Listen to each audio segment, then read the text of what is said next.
How did people sleep in the wilderness during brutal medieval winters? 3-hour relaxing history. Hello guys. Today we will know about the cold, quiet nights of the 14th century. We will explore how the ordinary folk survived the deep frost of a medieval winter. This narration is meant to help you relax, to help you find a heavy, peaceful sleep. As the world outside turns to ice, we shall find warmth in the stories of the past. There is a quiet mystery in the way the snow falls on the thatched roofs. A small suspense in the freezing wind that whistles through the timber frames. But you are safe. You are warm, and the night is very long. The year is 1348. The setting is a small, walled town on the edge of a great, dark forest. It is midwinter, and the sun has vanished early. The sky is a deep, bruised purple. The air is so cold it feels thick in the lungs. Every breath creates a small cloud of white mist. The stone walls of the town are coated in a fine layer of hoarfrost. The world is turning white and silent, and you are becoming very, very tired. The streets are narrow and winding. They are paved with rough cobbles that are now hidden under a blanket of packed snow. The fog rolls in from the river. It clings to the corners of the timber houses. There are no bright lights here. Only the faint, flickering glow of a tallow candle behind a horn window, or the orange spark of a watchman's lantern. The fog muffles the sound of the world. Every step is heavy. Every step is slow. The world is soft and gray. The houses are small and cramped. They are built of oak beams and wattle and daub. The walls are thick, but the cold still finds the cracks. Inside, the air smells of wood smoke and dried herbs. A small fire burns in the central hearth. The smoke rises slowly toward the thatched roof. It leaves a layer of soot on the rafters. But the fire is the life of the home. It is a low, pulsing orange light. The shadows on the walls are long and gentle. People wear layers of heavy wool. The wool is coarse and undyed. It smells of sheep and the forest. They wear tunics over linen shirts, and wool leggings tied with leather thongs. The clothing is worn and mended. It has the weight of history in its fibers. There is a comfort in the heaviness of the cloth.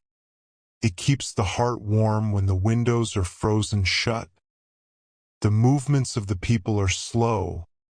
They do not waste energy in the cold. The meals are simple and repetitive.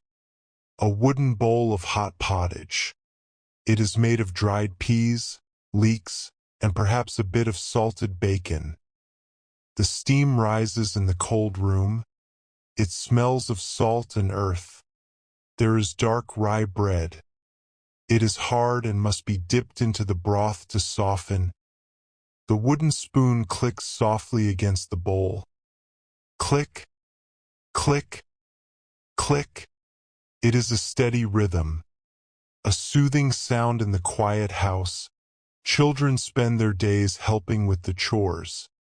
They gather fallen branches from the edge of the woods. Their small hands are wrapped in scraps of wool. They carry the wood back to the hearth. They tend to the few chickens kept in the lean-to. They fetch water from the well before the bucket freezes. Their chores are quiet and constant. They learn the value of the fire early in life. They sit by the embers and listen to the wind. Work in the winter is slow and deliberate. The blacksmith works at his forge. The heat of the fire is a blessing. The hammer hits the iron with a rhythmic thud, thud, thud. The sound echoes in the frozen street. It is a heartbeat for the town. The iron glows red, then fades to gray. The blacksmith wipes his brow. Even in the frost, the forge is hot. He works until the light fails. Then he rakes the coals for the night. The market square is quiet in the winter. A few carts remain, their wheels creaked and frozen. The horses stand with their heads bowed. Their breath clouds the air in thick bursts. The merchants sell salted fish and dried grains. The wool merchant has thick blankets for sale. People speak in low tones. Their voices do not carry far in the heavy air. The exchange of coins is a soft, metallic clink. Then silence returns. Transport is difficult in the deep snow. Small wooden sleds are used to haul firewood. Horses wear straw wrappings on their hooves for grip. The wagons stay in the sheds, their axles greased with pig fat. The world moves at the pace of a walking man. There is no rush. There is no hurry. The winter demands patience. The winter demands stillness. You can feel the stillness in your own limbs as you settle deeper into your bed. The evening begins with the dampening of the fire. The coals are covered with ash to keep them glowing until dawn. This is called the couvre-feu, the cover fire. It is a time of safety. The house grows darker. The only light comes from the cracks in the ash. The smell of the cooling hearth is a sign of rest. The family gathers on the sleeping benches. They lie close together for warmth. Their breathing is slow and synchronized. The beds are simple wooden frames. They are filled with sacks of straw or dried bracken. The straw rustles softly as you lie down. It is a dry, earthy sound. You pull a heavy wool coverlet up to your chin. It is thick and provides a protective weight. The cold air of the room touches your face, but your body is encased in warmth. The contrast is soothing. The cold makes the warmth feel deeper. The cold makes the sleep come faster. Outside, the wilderness is a vast, frozen sea. The trees in the forest groan under the weight of the snow. A branch snaps with a sound like a distant drum, but the sound does not disturb the town. The stone walls are a barrier between the wild and the hearth. The wolves howl far away in the hills, a long, low sound that fades into the wind. The sound is lonely, but you are not. You are safe in the heart of the town. The nights are incredibly long. The darkness lasts for 16 hours. The people have learned to embrace the long night. They do not fight the dark. They rest within it. They dream of the spring, of the first green shoots of barley, of the return of the birds. But the dreams are slow and hazy, like the smoke rising from the thatch. The mind wanders through the fields of memory, finding peace in the silence. The streets are now completely empty. The watchman makes his rounds. His heavy boots crunch on the frozen snow. Crunch, crunch, crunch. He carries a pike and a lantern. He checks the gates. He checks the locks. He is the guardian of the sleeping. He sees the frost patterns on the windows. They look like silver ferns. He sees the moon reflecting off the icy river. The world is a gallery of white and blue. The houses of the poor are very cold. They have no chimneys, only a hole in the roof. The wind sometimes blows the smoke back down. It stings the eyes, but it keeps the insects away. The floor is made of packed earth. It is hard and cold as stone. They spread fresh rushes on the floor to provide a thin layer of insulation. The rushes smell of the riverbank. They crunch underfoot. They are the carpet of the common man. Clothing is never fully removed at night. A person might take off their outer tunic, but they sleep in their linen shifts and wool hose. They might wear a wool cap to keep the heat from escaping their head. The blankets are often shared. 3 or 4 children huddled under one large piece of felted wool. The warmth of a brother or sister is the best defense against the frost. Their small heartbeats are a comfort in the dark. The morning will bring more work, more snow to shovel, more water to thaw, but that is many hours away. The time between midnight and dawn is a sacred time of rest. The world of the 14th century is a world of cycles. The cycle of the seasons, the cycle of the sun, and the cycle of the breath.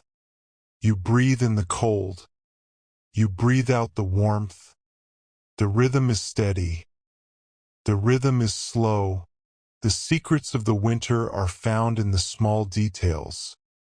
The way the ice forms on the bucket. The way the breath hitches in the cold. The way the fire speaks and pops and hisses. These are the facts of life for the ordinary person. They do not have much, but they have the hearth, and they have each other.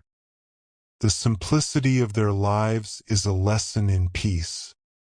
There is nothing to distract them from the silence. As the narration continues, let your mind drift like the snow. Let the images of the cobbled streets and the timber houses fade. You are walking through the town in your mind. The snow is soft under your boots.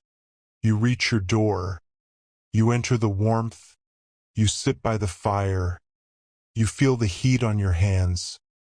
The world is closing in. The circle of light is getting smaller. And smaller, and smaller. The history of the ordinary is a history of endurance. They endured the brutal winters with a quiet strength. They did not complain to the stones. They simply kept the fire burning. They mended their coats. They shared their bread. They waited for the light to return, and as they waited, they slept, a deep, dreamless sleep that renewed their spirits. You can share in that sleep now. The work is done. The stars above the town are incredibly bright. Without the lights of the modern world, the sky is a tapestry of fire. The constellations are the maps of the night. The North Star hangs over the church spire, a fixed point in a changing world. The Milky Way is a river of light flowing across the blackness. The stars do not move. They only watch. They watch the sleeping town, and they watch you.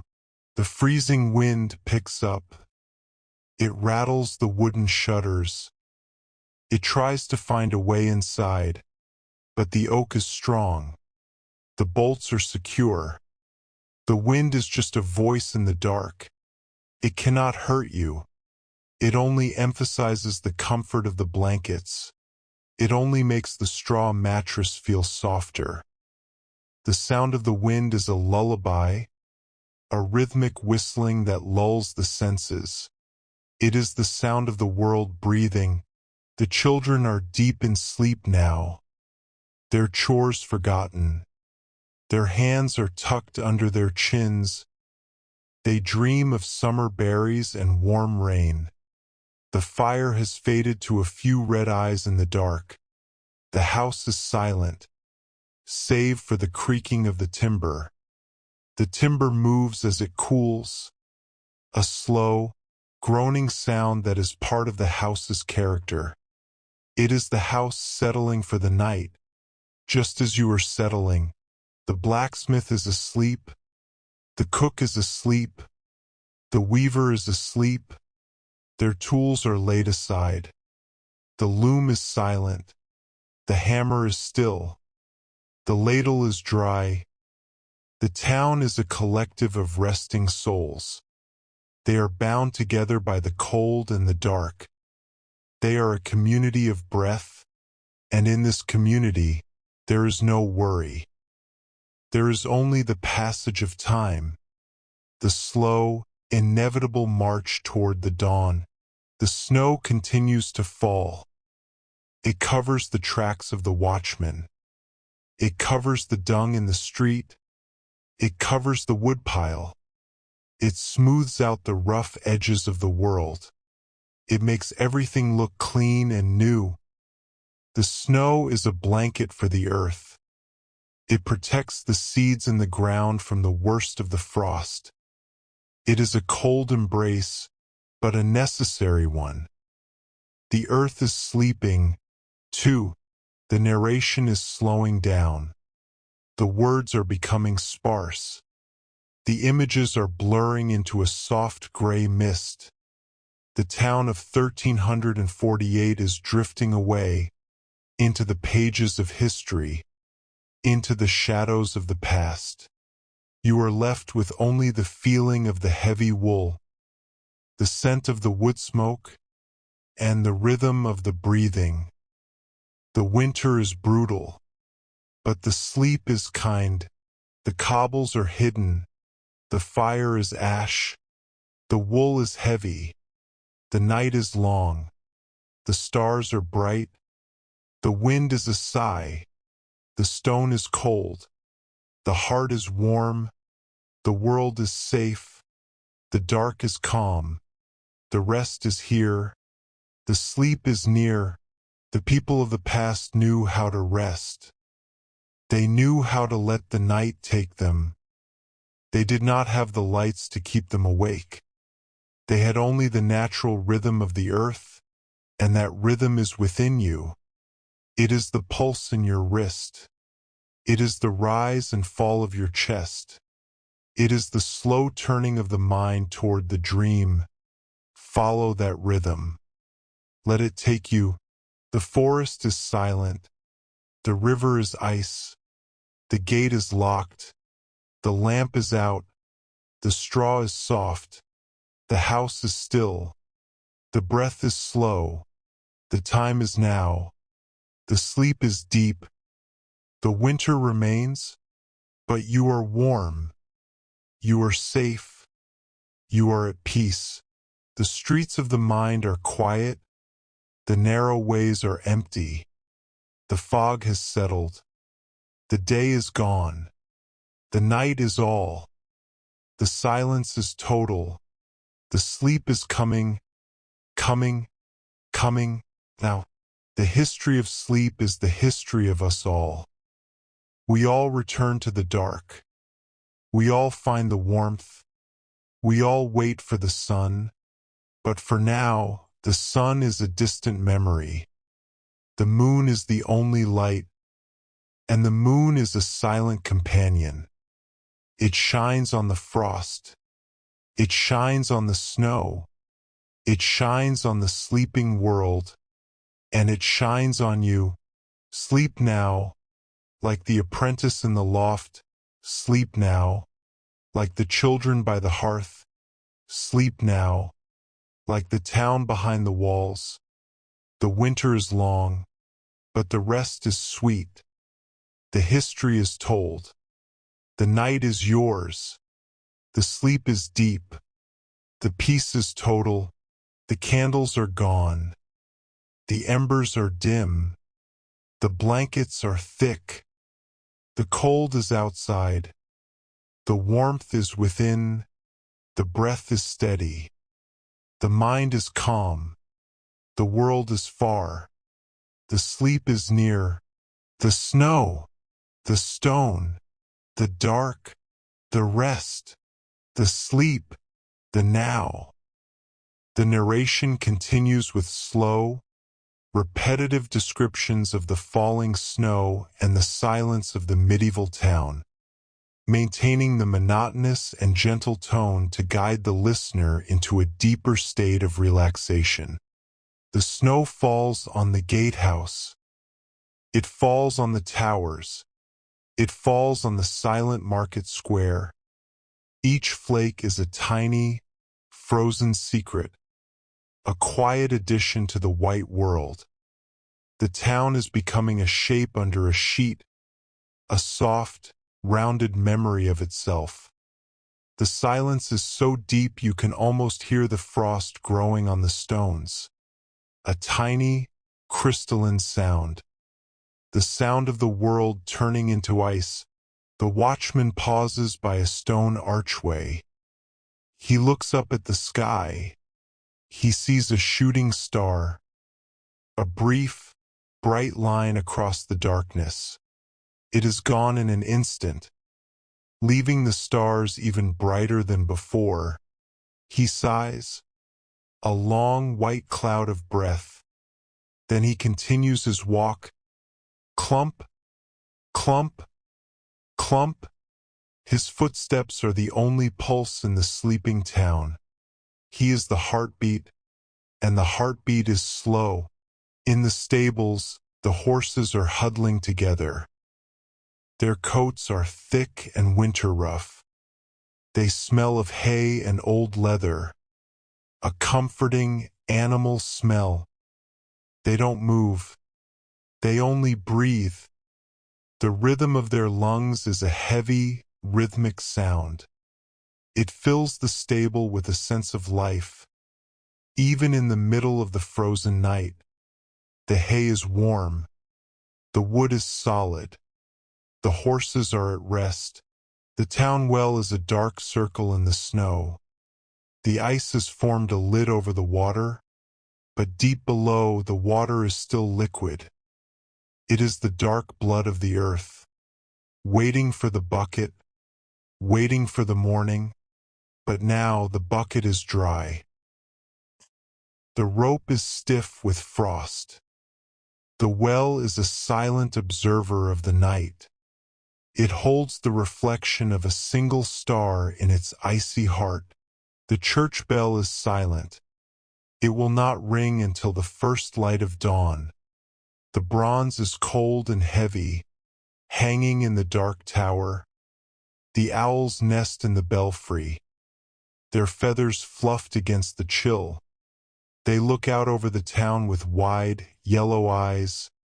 They see the snow. They see the fog. They see the silence. They are the spirits of the winter night, moving on silent wings. The people dream of the hearth. They dream of the smell of roasting meat.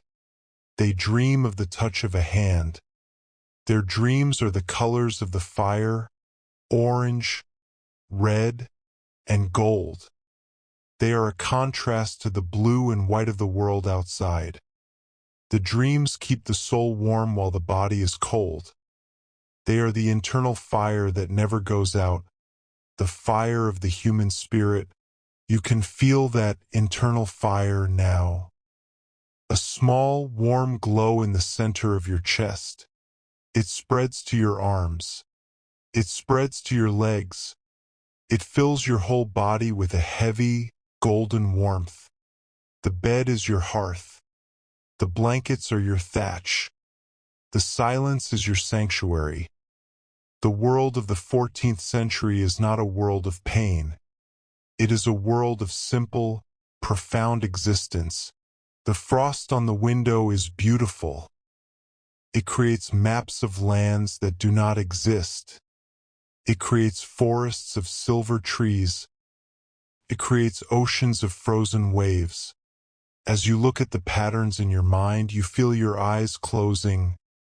The patterns are swirling, moving slowly, like the smoke from the fire. They are taking you away. They are taking you down, into the deep, dark well of sleep. The streets are getting narrower. The fog is getting thicker. The light is getting dimmer. The town is vanishing. The history is fading. The voice is whispering. The sleep is coming. The rest is absolute. The peace is total. The winter is quiet. The night is long. The sleep is deep. The snow, the stone, the dark, the breath, the rest, the sleep, the now. The narration maintains this slow, rhythmic pace, repeating the themes of warmth, safety, and the silent medieval winter, ensuring the listener feels grounded in the historical setting while drifting towards sleep. The wood in the rafters is old. It has seen many winters. It has heard many sighs. It knows the sound of a sleeping family. It knows the sound of a quiet heart. The wood is a witness, and it tells you that everything is as it should be. The cycle is turning. The night is half over. The rest is halfway done. The morning is a distant promise. The night is the current reality. The rye bread on the table is cold. The pottage in the bowl is still. The wooden spoon is at rest. The physical world is pausing. The material world is slowing down. There is no need for food. There is no need for tools. There is only the need for breath and the need for sleep. The body knows what to do. The mind knows where to go. The forest beyond the walls is a cathedral of ice. The pines are heavy with snow, their branches bowing toward the earth.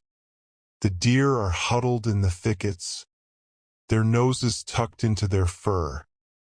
The world of nature is a mirror of the world of man. Everyone is hiding. Everyone is resting. Everyone is waiting. The stillness of the wilderness is the same as the stillness of the town. The moon has moved across the sky. It is now sinking toward the western horizon. It leaves the town in a deeper shadow. The stars seem even larger now. They are the only witnesses to the depth of the night. The darkness is a heavy velvet curtain. It has been drawn over the world, and it has been drawn over you. There is nothing to see. There is only the feeling of the dark. The watchman's lantern is a tiny spark. It moves slowly along the wall. It disappears behind a tower, then reappears on the other side. It is a rhythmic light, a steady pulse. It is the only movement in a frozen world. It is a sign that life continues. Even in the depths of the brutal winter, life continues in the slow, steady beat of the heart. The wool is soft, the straw is firm, the breath is slow, the heart is calm, the night is deep, the sleep is near, the town is still, the world is far, the history is told, the rest is here. The 14th century is a place of shadows, and shadows are where we find our rest. The light of the day is too bright, too busy, too loud. The shadows of the past are quiet. They are long. They are gentle. They are the places where the mind can wander without being lost. Follow the shadows. Let them lead you into the dark. The frost is thickening. The ice is growing. The snow is piling up against the doors. The town is being sealed. It is becoming a fortress of sleep. No one can leave. No one can enter. It is a closed system of rest, a perfect circle of peace, and you are at the center of the circle. You are the heart of the peace. The narration is a bridge between your world and the past, a bridge between your mind and your body. Walk across the bridge, slowly, one step at a time. The bridge is made of stone.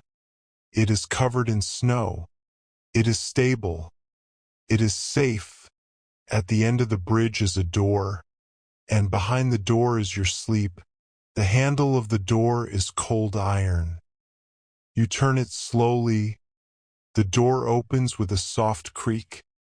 Inside is the warmth of the hearth, the scent of the wood smoke, the heaviness of the wool. You step inside. You close the door. The winter is outside. The rest is inside. You are home. You are safe. You are sleeping. The snow, the stone, the dark, the breath, the rest, the sleep, the now. The voice continues to fade, the pauses between words growing longer, the tone even more monotonous and gentle, the silence of the town, the weight of the wool, the depth of the night, the slow rise of the chest, the soft fall of the snow, the peace of the past, the history of rest, the sleep of the town, the sleep of the world, the sleep of the soul. The fire is ash, the lamp is out, the gate is shut, the world is still, the breath is slow, the sleep is deep. The rest is now, now, now, now. The narration continues to repeat these simple, soothing words, fading slowly into a final, total silence. The ordinary people of the 14th century are your companions. They are sleeping beside you in the long night, in the deep cold. They are your brothers and sisters in rest. They know the value of the dark. They know the comfort of the straw. They are showing you the way. Follow them. Follow their breath. Follow their peace. The snow is the only sound. A soft, whispering fall. A gentle hush, hush, hush. It is the sound of the universe settling. It is the sound of time stopping. It is the sound of the sleep. Let the hush take you. Let the snow cover your thoughts. Let the stone protect your dreams. The winter is long, but the sleep is eternal. The night is cold, but the heart is warm.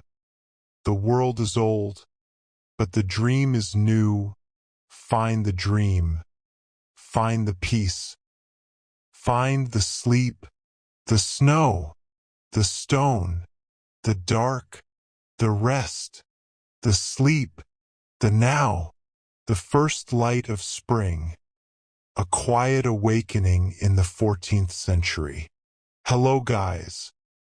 Today we will know about the slow return of warmth to the frozen world of the 14th century. We have spent the long, brutal winter together in the dark, but now the earth is beginning to stir. This narration is designed to help you relax further, to guide you into that heavy, liminal space between the deep night and the soft light of a spring dawn. There is a quiet suspense in the cracking of the river ice, a small, gentle mystery in the first song of a bird after months of silence. But there is no rush to wake. The world is moving slowly, and you can remain exactly where you are, wrapped in the safety of your blankets, as we watch the light return to the town. The year is 1349, and the grip of the ice is finally loosening its hold on the stone walls. It is the very first morning of the thaw. The air is no longer sharp enough to sting. It is soft and damp, smelling of melting snow and the first hints of wet earth. The sky is a pale milky gray, the color of a dove's wing.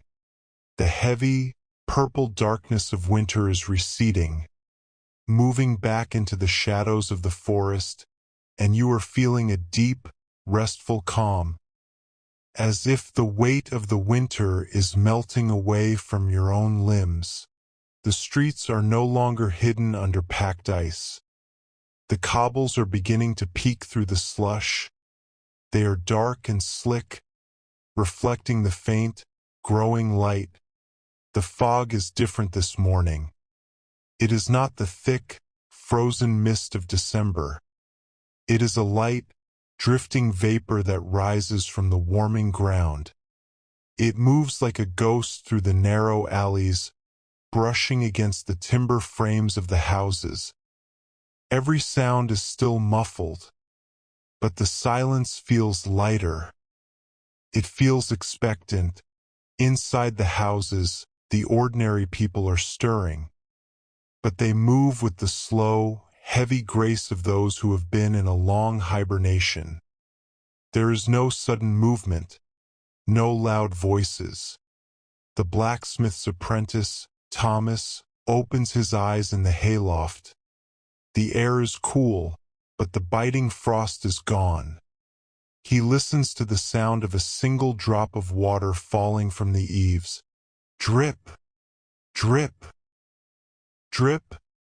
It is a rhythmic, musical sound. A tiny clock marking the end of the frost. He pulls his wool blanket tighter for one last moment of peace. The hearths are being coaxed back to life. The ash is scraped away to reveal the red embers that have survived the night. The smell of the first fire of the spring is different. It is the scent of fresh kindling and damp oak. The smoke rises in a straight, thin line through the roof. It is a signal to the town that the day has begun, but the day is young, and the work can wait a little longer. The mother of the house moves slowly, her long wool skirts brushing against the rushes. She prepares the morning meal with quiet, steady hands. The meal is still simple, but it feels like a feast after the lean months of midwinter. There is fresh milk from the cow that has just calved. It is warm and creamy. There is the same dark bread, but perhaps today there is a small bit of honey, saved in a stone jar for the turn of the season. The honey is thick and smells of forgotten summer flowers. It dissolves slowly on the tongue, a sweet reminder of the warmth to come. The family sits on the benches, their shoulders relaxed, their hearts quiet. The children are the first to notice the change. They stand at the wooden doors, watching the snow slide off the thatch in heavy, wet clumps. Thump, thump. They see the first patch of bare earth in the garden, a small, brown island in a sea of white. They do not run or shout. They simply watch with wide, curious eyes. They have forgotten what the ground looks like. They have forgotten the smell of the mud. They are rediscovering the world, 1 inch at a time. Work begins, but it lacks the frantic edge of the harvest. It is a time of cleaning and mending. The laundress takes the heavy winter linens down to the river. The ice at the edges is jagged and clear, like broken glass, but the center of the stream is flowing. The water is dark and fast, swollen with the melting snow of the hills. She dips the cloth into the current. The water is freezing, but it is alive. She scrubs the fabric with a rhythmic motion, a sound that blends with the rushing of the river. The blacksmith returns to his anvil. But today he leaves the shutters of the forge open. The light of the morning enters the dark workshop, dancing in the dust motes. He is not making weapons or heavy tools today. He is mending a plowshare, preparing the iron for the first turning of the soil. The tink, tink, tink of his hammer is lighter today. It sounds like a bell calling the spring. The sparks fly into the cool air, vanishing like tiny, golden insects. In the market square, A few more carts have arrived. Their wheels no longer groan with the cold. The mud of the road is thick and soft. The horses toss their heads, their manes free of the ice that plagued them in January. People stand in small groups, talking of the planting, talking of the sheep. Their voices are a low, humming choir, a background noise that is as steady as the wind. They are the sounds of a community waking up from a dream. Transport is still a slow affair. The wagons sink into the ruts of the thawing roads. The carters use long poles to help the wheels along. But there is a sense of joy in the struggle. The mud is a sign of life. It is the earth becoming soft again. The horses lean into their harnesses, their muscles rippling under their coats. They know the way. They know the rhythm. They move with a heavy, purposeful plod. The clothing is still the same heavy wool, but the hoods are thrown back. The linen shifts are cleaner. The people feel lighter in their bodies, as if the air itself is lifting some of the burden from their shoulders. They walk with a bit more spring in their step, their boots making a soft, squelching sound in the mud. Squish, squish, squish. It is a satisfying sound, a sound of progress, a sound of the earth opening up.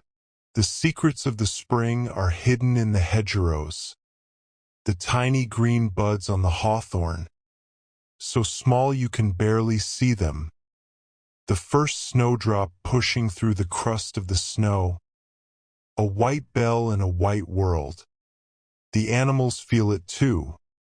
The birds are returning from the south. A robin perched on a stone wall, singing a song that is both old and new. These are the facts of the 14th century. The small, miraculous changes that mark the end of the struggle. The evening comes, but the light stays a little longer. The couvre-feu bell rings, but the sky is still a soft, glowing gold in the west. The people do not hurry to bed. They stand at their doorways, watching the first stars appear. The stars are not as sharp as they were in winter. They are softer, blurred by the damp air. The moon rises over the forest, no longer a cold, white eye, but a gentle silver lantern. The houses are quieter now. The tension of survival has passed. The people sleep with their windows cracked open just a sliver, letting in the scent of the damp earth and the sound of the rushing river. The straw in the mattresses feels fresher. The wool blankets feel less like a cage and more like a comfort. They lie down and listen to the world. They listen to the heartbeat of the spring. The children are tired from their play in the mud. Their small boots are lined up by the door, caked in the brown earth of the garden. They sleep deeply, their dreams filled with green fields and the warmth of the sun. They do not hear the wind. They do not hear the owls. They only hear the silence of a world that is safe, a world that is growing, a world that is waking up. The narration is slowing once more. The light of the spring dawn is fading into the twilight of your own rest. The town of 1349 is settling into its first warm night. The ice is gone. The water is flowing. The earth is soft, and your mind is as clear and still as the mountain air. The history of the ordinary is a history of hope, and hope is a quiet thing. It is the sound of a seed breaking through the soil. The cobbles are wet, the fire is low, the wool is soft, the night is new. The stars are gentle. The wind is a whisper. The stone is steady. The heart is light. The world is waking. The dark is kind. The rest is here. The sleep is deep. The people of the past are resting now. They have survived the winter. They have seen the first light, and they are content. You can be content too. Let the warmth of the spring dream wrap around you. Let the sound of the melting snow carry you away. There is nothing left to do. There is nothing left to see. The season has turned, and it is time to let go. The earth, the stone, the light, the breath, the rest, the sleep, the now. The morning will come, but it is far away. The night is your sanctuary. The past is your pillow. Sleep now. In the soft light of the thaw, sleep now. In the quiet of the town, sleep now. In the heart of the spring, softly, slowly, quietly, peace, rest, now.